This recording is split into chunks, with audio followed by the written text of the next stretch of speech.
பாப்பா ஒன்று, 3 பேத்தினாலும் நடக்க முடியாது. 10-20 வருஷமாக வீட்டிலே தான் இருக்கிறேன். எந்த சலுகையும் கிடைக்கிறது இல்லை. ஊனமுற்ற போக்கு போட்டு கொடுத்தாங்க, அதுக்கு பணம் ஏறுறதில்லை. ஊரை வந்து பார்க்குறது பூரா அது வேணும் இது வேணும் ஆதார் கார்டு அப்படி இப்படின்னு வாங்கிட்டு போகிறாங்க. யாருமே எதுவுமே செய்யறதில்ல. திண்டுக்கல் மாவட்டம் கொடைக்கானல் கடைக்கோடி கிராமமாகவும் மேல்மலை கிராமங்களில் ஒன்றாக கீழவரை மலை கிராமமாக அமைந்துள்ளது.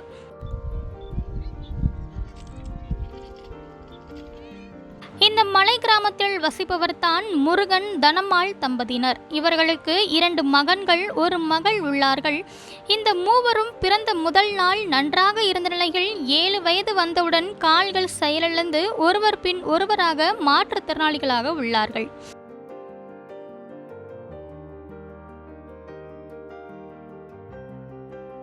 இதில் மூத்த மகன் ரமேஷ் 27 வயது, 2வது மகன் 26 வயது, 3வது மகள் 22 வயது உள்ளிட்ட மூவர்களும் கால்கள் செயலிழந்ததால் பணிகள் ஏதும் செய்ய முடியாமல் வீடுகளிலே முடங்கியுள்ளார்கள்.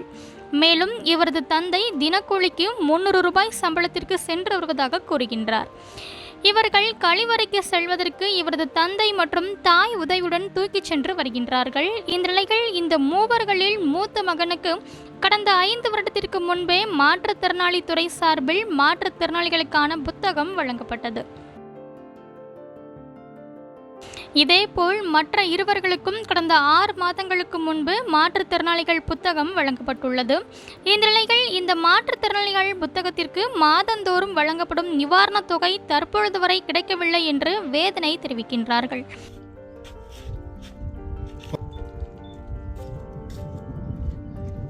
இது குறித்து அரசு அதிகாரிகளிடம் கேட்கும் பொழுது இந்த மாதம் கிடைத்துவிடும், அடுத்த மாதம் கிடைத்துவிடும் என்று நாட்களை கடத்தி வருவதாக வருத்தம் தெரிவிக்கின்றார்கள்.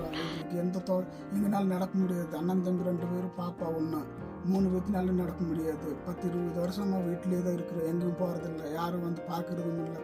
அரசாங்கத்திலேருந்து யார் வந்தாலும் பார்த்தாலும் எதுவும் பண்ணுறதில்ல. ஆதார் கார்டு அதுதான் வாங்கிட்டு போகிறாங்க. நாங்கள் திரும்பி வந்து நல்லதை செய்கிறோம் அப்படின்னு சொல்கிறாங்க. யாருமே பின்னாடி திரும்பி வரவே மாட்டேங்கிறாங்க. எங்களுக்கு எந்த சலுகையும் கிடைக்கிறது இல்லை. ஊனமுற்ற போக்கு போட்டு கொடுத்தாங்க, அதுக்கு பணம் ஏறுறதில்லை. எங்களுக்கு மாற்றுத்திறனாளிக்கு அது தேவையானதுக்கு வேணுமுங்க. எங்களுக்கு இருக்கிறதுக்கு வீடு இல்லை. இப்போதைக்கு வீடு தகரத்துக்கு ஆடுறது காற்று மழைன்னா ஓவரன்னா இங்கே இருக்க முடியல. வேறு வீட்டில் தான் நாங்கள் போய் இருந்து வர்றோம். எங்களுக்கு நான் எங்களுக்கு முடிஞ்சாலும் உதவி பண்ணி எங்களை நல்ல முறையாக பார்க்க வேணுங்க. என் பேர் சோபனா. எங்கள் 3 பேர்த்தினாலாம் எந்திரிச்சு நடக்க முடியாது. எங்களுக்கு எந்த இதுவுமே இல்லை. எங்களால் எந்திரிச்சு நடக்கிறதுக்கே முடியாது. வெளியே கூட அங்கே தூக்கிட்டு போய் தான் வெளியே விடணும். எங்களால் எதுவுமே இல்லை. வீடு வசதி எதுவுமே இல்லை. எங்களுக்கு எந்த சலுகையும் இல்லை. பூரா வந்து பார்க்குறது பூரா அது வேணும் இது வேணும் ஆதார் கார்டு அப்படி இப்படின்னு வாங்கிட்டு போகிறாங்க. யாருமே எதுவுமே செய்யறதில்ல. 20 கிலோ அரிசி தான் போடுறாங்க. அந்த 30 கிலோ போட சொன்னாலும் 1000 ரூபா வேணும் அப்படின்னா தான் போட முடியும் அப்படின்னு சொல்கிறாங்க. எங்களால் எதுவுமே முடியாது. யாருமே எதுவுமே செய்யலை. எங்களுக்கு ஏதோ முடிஞ்ச அளவுலேருந்து ஒரு கவர்மெண்ட்லேருந்து எங்களுக்கு ஒரு உதவி செய்யுங்க.